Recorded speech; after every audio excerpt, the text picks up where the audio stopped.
Hello everybody. आज second chapter reflection of light में हम थर्ड लेक्चर स्टार्ट करने जा रहे हैं, अपरेंट शिफ्ट। तो चलिए शुरू करते हैं। अपरेंट शिफ्ट को हम दो पार्ट्स में डिवाइड कर सकते हैं, एक तो नॉर्मल शिफ्ट और दूसरा है लेटरल शिफ्ट। तो first of all normal shift देख लेते हैं। मान लीजिए एक स्लैब है हमारे पास में जिसका रिफ्रैक्टिव इंडेक्स है म्यू और थिकनेस है टी। इसके दो फेसेस हैं, एक P1 से पास हो रहा है, दूसरा P2, and this line is a normal. Fine. तो फर्स्ट ऑफ ऑल हम डिस्कस कर रहे हैं P1 से रिफ्रैक्शन की।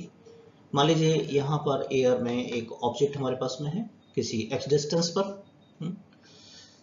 तो रिफ्रैक्शन ऑफ लाइट हो रहा है P1 से, तो एयर से और ग्लास की तरफ जा रहा है।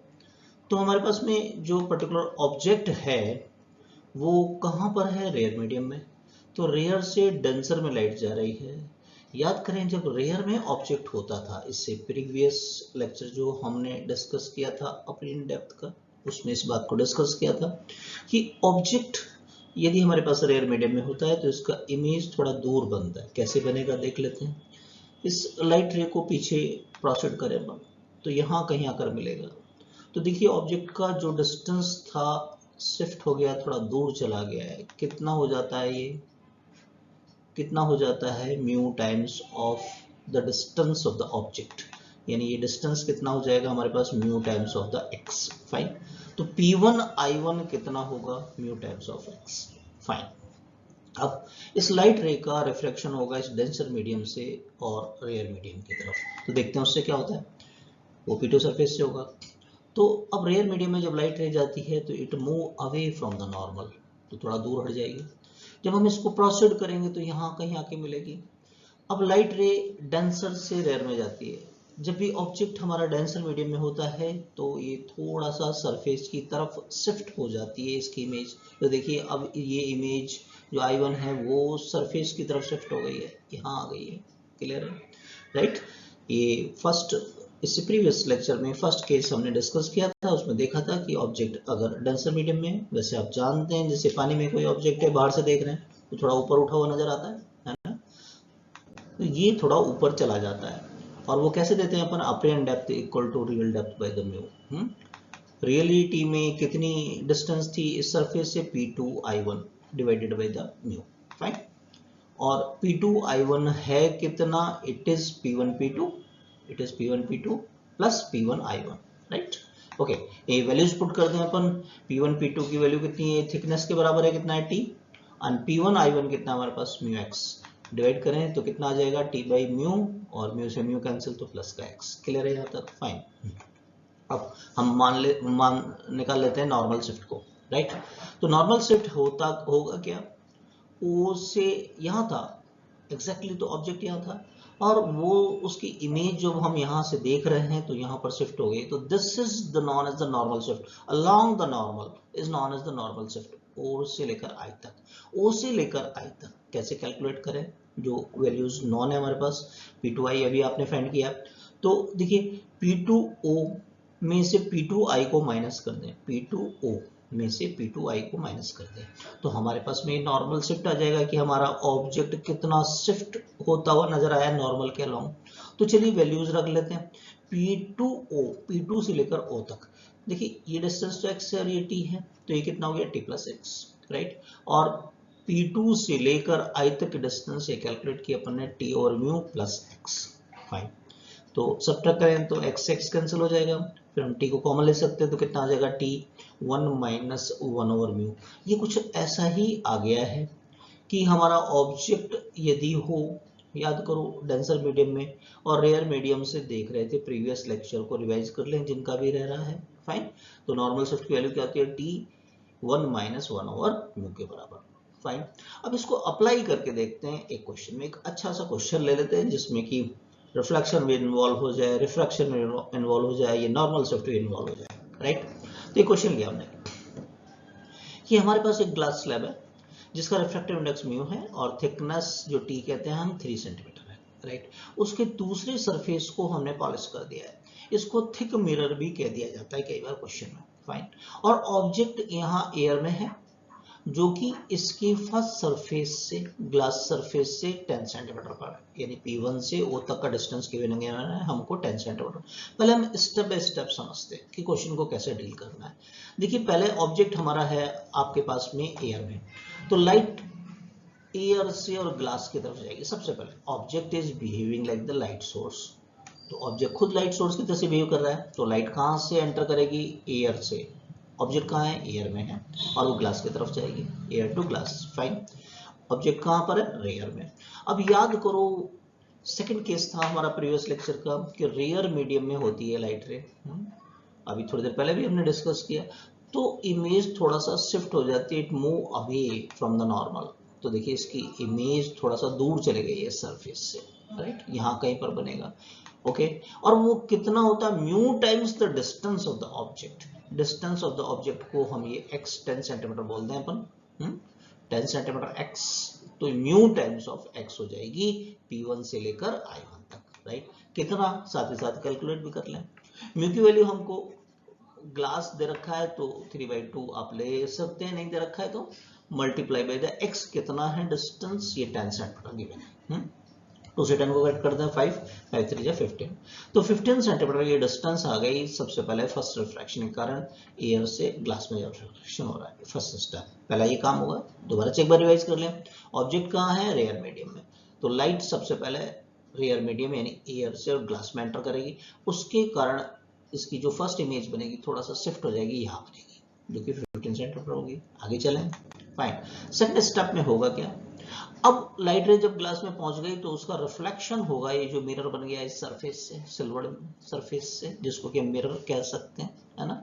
तो उसमें हम बहुत अच्छे से जानते हैं, ध्यान दीजिएगा कि अब इस केस में हमारा ये I1 है, ये ऑब्जेक्ट की तरह से बिहेव करेगा। जो भी कुछ है यहाँ से बात करेंगे अपन, है ना, I1, और I1 अब हमारा ये ग्लास में माना जाएगा एक्चुअली।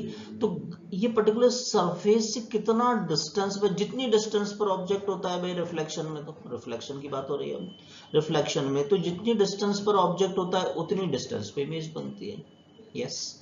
तो आप देखिए सिल्वर सरफेस से कितने पर है, 3 + 15 पर है, ध्यान देना।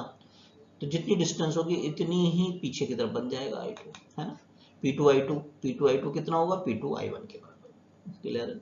और P2I1 किसके बराबर है, P1I1 + P1P2 के, वैल्यू रख दे, ये 15 है, ये 3, तो कितने पर बनेगा, ये 18 सेंटीमीटर पर। तो I2 की पोजीशन हमारे पास आ गई 18 सेंटीमीटर पर।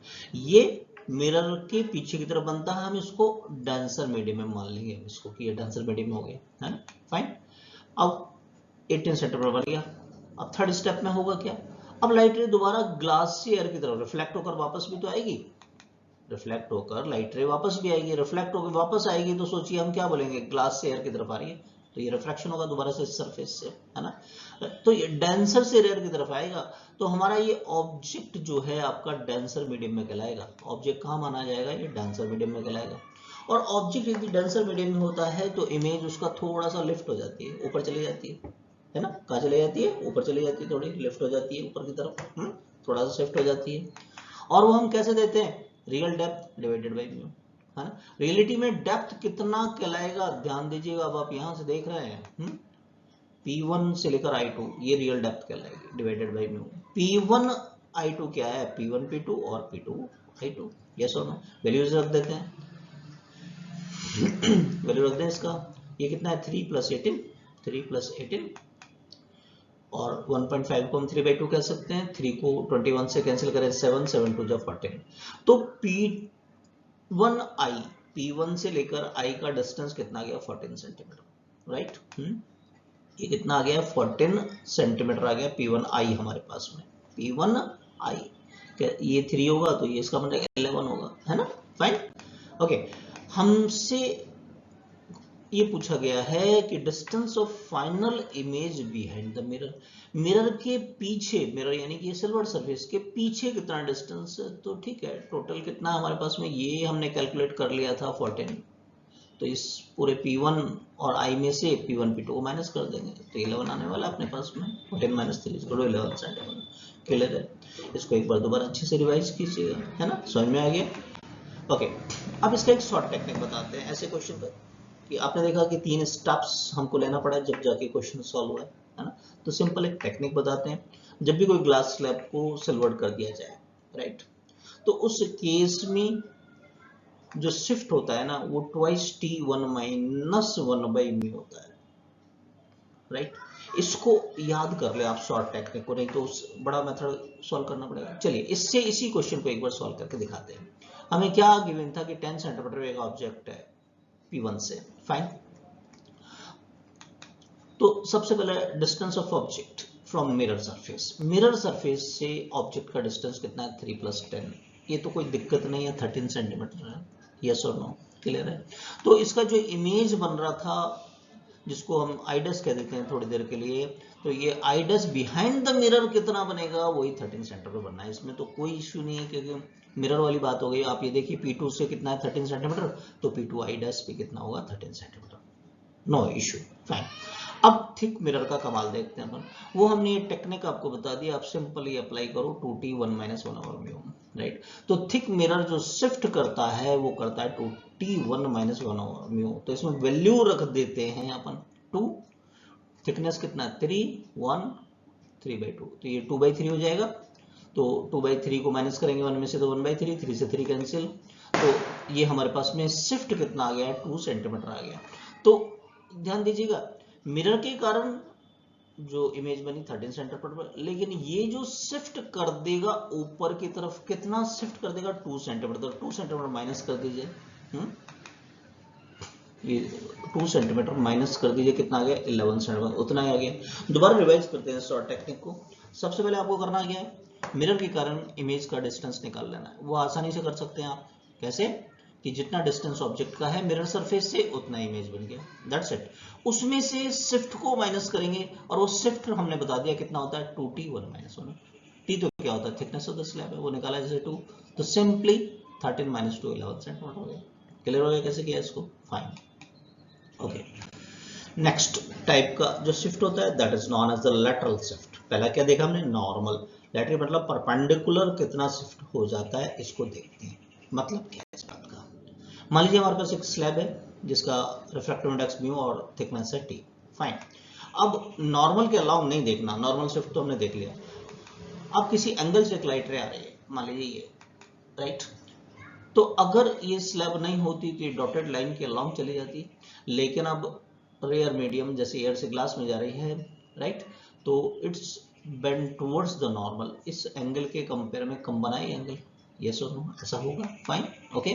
फिर जब ये बाहर आएगी डेंसर से रेयर, तो it move away from the normal, थोड़ा सा दूर चली गई है, इट्स ओके। लेकिन आप देखिए जरा गौर से कि ऑल्दो उसी डायरेक्शन में जा रही है, पैरेलल हैं दोनों लाइट रे, कौन कौन सी, MA और BN, लेकिन फिर भी अपने रास्ते से परपेंडिकुलरली कुछ शिफ्ट हुई है नहीं हुई है, देखिए कुछ शिफ्ट हुई है नहीं हुई है।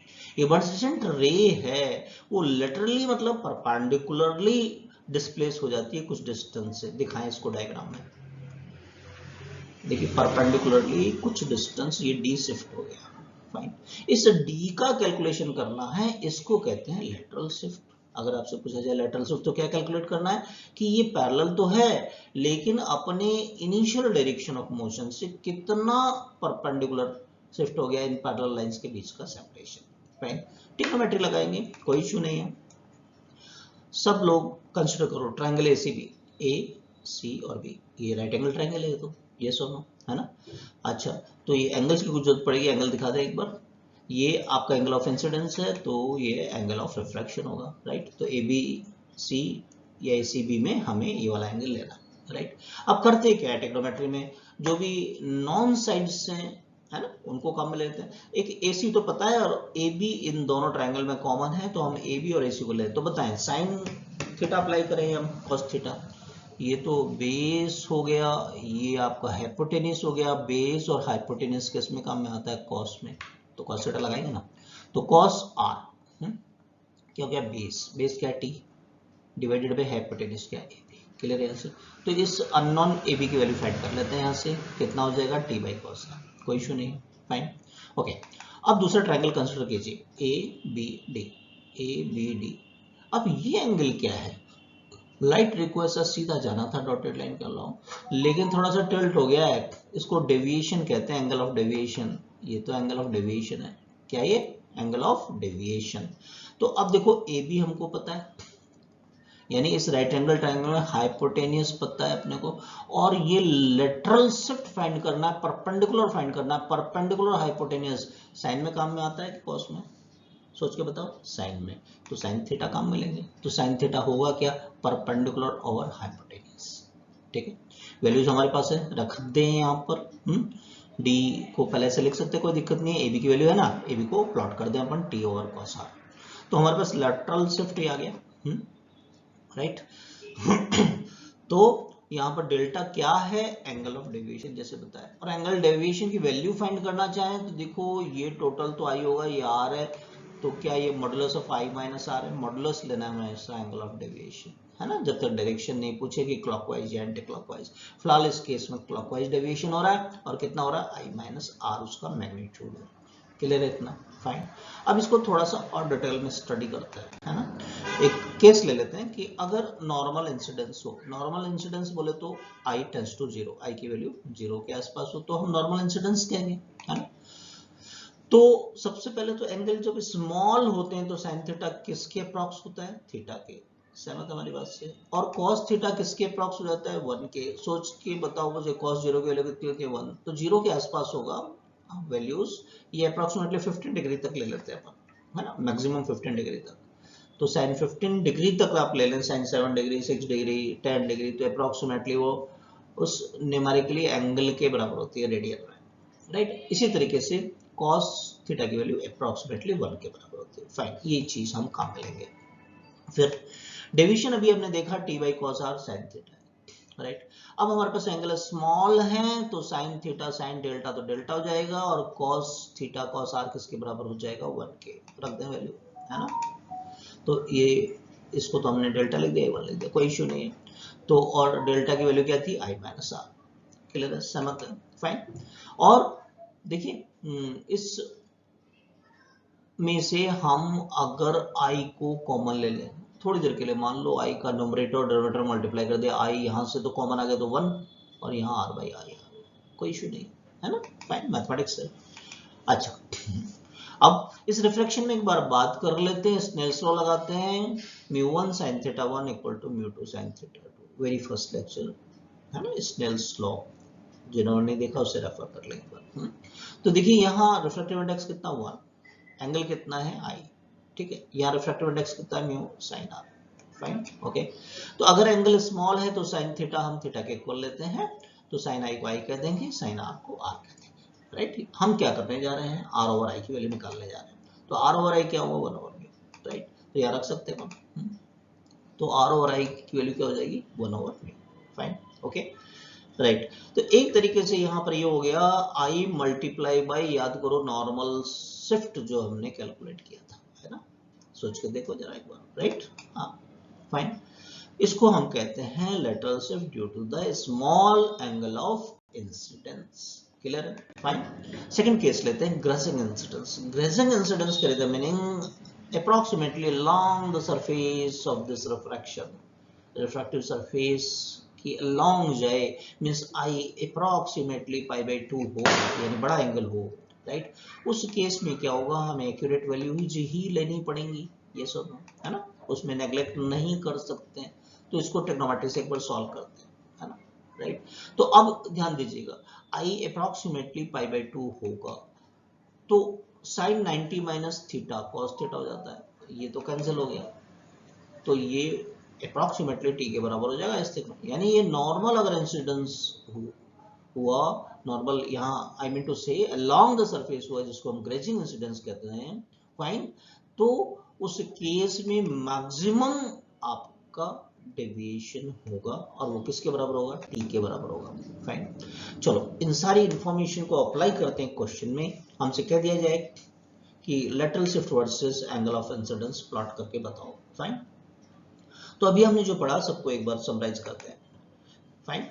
एक कर्व के अंदर आई और डेविएशन के बीच में, फाइन, हमने क्या देखा था, आई जीरो के आसपास हो, जिसे हमने नॉर्मल इंसिडेंस कहा था, तो डेविएशन कुछ ऐसा आया था। ये सुनो, डेविएशन ही आया था हमारे पास में, है ना। तो आप ध्यान से देखें, ये तो एक इक्वेशन ऑफ स्ट्रेट लाइन है। सर कैसे? देखिए आई वेरिएबल है हमारा, आई हमने एक्स एक्सिस पे रखा है, ये वाई पे रखा है, बाकी टी विद इन ब्रैकेट 1 - 1 और म्यू एक कांस्टेंट है जिसको आप एम कह सकते हो। तो there is a straight line that is passing through the origin, वो तो एक स्ट्रेट लाइन होगी। लेकिन कब? जबकि एंगल स्मॉल एंगल होगा, स्मॉल एंगल होगा तो एक स्ट्रेट लाइन होगी ऐसे। यस और no? Passing through the origin. Clear है यहाँ तक? फाइन। अब जब एंगल ऑफ इंसिडेंस बड़ा था, है ना, अप्रोक्सीमेटली π/2 था, राइट, एंगल ऑफ इंसिडेंस बड़ा था, तो उस केस में हमने क्या देखा था? डेविएशन टी के बराबर था। तो मान लीजिए टी है आपका, तो ये एक लाइन हमने प्लॉट की ग्राफ में, है ना, राइट, ये तो इस लाइन को टच करेगा हमारा ये। समझ में आ रही बात? क्लियर हो गया सबको? Fine, okay. नेक्स्ट क्वेश्चन ले लेते हैं कि एक रे ऑफ लाइट है, वो इंसिडेंट होती है एक ग्लास सरफेस पर 45 डिग्री पर, और if the lateral shift produced per unit thickness, lateral shift per unit thickness यानी d by t वो 1/√3 है, तो एंगल ऑफ रिफ्रैक्शन कितना होगा? ध्यान करो, d क्या था? t over cos r sin 1 - r। Fine, इसको अपन ओपन कर लें, i की वैल्यू रखते हुए t को हमने डिनोमिनेटर कर दिया, क्योंकि डेविएशन पर यूनिट थिकनेस हमको दे रखा है यहाँ पर, शिफ्ट पर यूनिट थिकनेस दे रखा d/t। Fine, okay. ये आपका 45 डिग्री है, तो साइन a माइनस बी का फॉर्मूला लगाएं। क्या? Sine a cos b minus cos a sin b। Clear है? राइट। तो एक ही जगह हमने 45 रख दिया है, लिख सकते हैं cos r अपनी जगह वैल्यूज रख दें। ये 1/√2 1/√2 होता है, बेटर है कॉमन ले लें। d/t की वैल्यू कितनी दे रखी है? 1/√3। तो we can write like this, right. √2 numerator में चला जाएगा, √2/√3, और ये देखो cos r 1 हो गया, sin बाई cos r क्या हो गया? tan r। हमें क्या फाइंड करना है? एंगल ऑफ रिफ्रैक्शन यानी r की वैल्यू, है ना। क्यों चल रहा है ऐसा? तो tan r फाइंड कर लेते हैं पहले। 1 - √2/√3 या tan इनवर्स 1 - √2/√3। क्लियर है सबको? समझ में आ गया कैसे किया है? फाइन। तो नेक्स्ट लेक्चर में हम इसी second chapter reflection of light का इंपॉर्टेंट लेक्चर लेंगे। 4th लेक्चर होगा critical angle. Thank you for watching. जो फर्स्ट टाइम आए सब्सक्राइब कीजिए, जिससे क्रिटिकल एंगल वाले लेक्चर में हम लोग मिल सके।